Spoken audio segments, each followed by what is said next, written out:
ঢাকা মালিবাগ মোড়ে ব্যাটারি চালিত রিক্সা চলছেই চলবে, মানে কখনো এটা বন্ধ করা যাবে না। এই আন্দোলনে ঢাকা মালিবাগ মোড়ে সবাই অবরোধ করতেছে যে রিক্সার মধ্যে ব্যাটারি জড়িত, অর্থাৎ চার্জের মাধ্যমে পেট্রোলের মাধ্যমে চলে এই রিক্সাগুলো চলছেই চলবে। এই স্লোগানেই ঢাকা মালিবাগ মোড় কিন্তু তারা এই আন্দোলন করতেছে।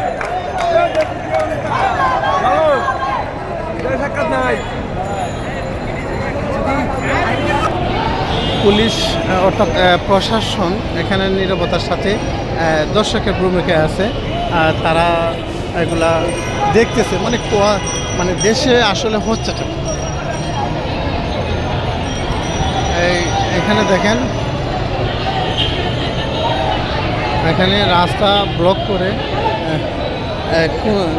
কোনোটা ছাড়তেছে, আবার কোনোটা ছাড়তেছে না। এই অবস্থায় আমি ঢাকা মালিবাগ থেকে শাহাবুদ্দিন শিহাব। এই যে তারা রাস্তা বন্ধ করে আছে। আপনাদেরকে একটু দেখানোর চেষ্টা করি যে আসছে প্রশাসন আসছে। আমরা দেখি যে প্রশাসনে কোন ভূমিকা পালন করতেছে। এখানে পুরা ফোর্স আসছে, আমরা একটু দেখব যে তারা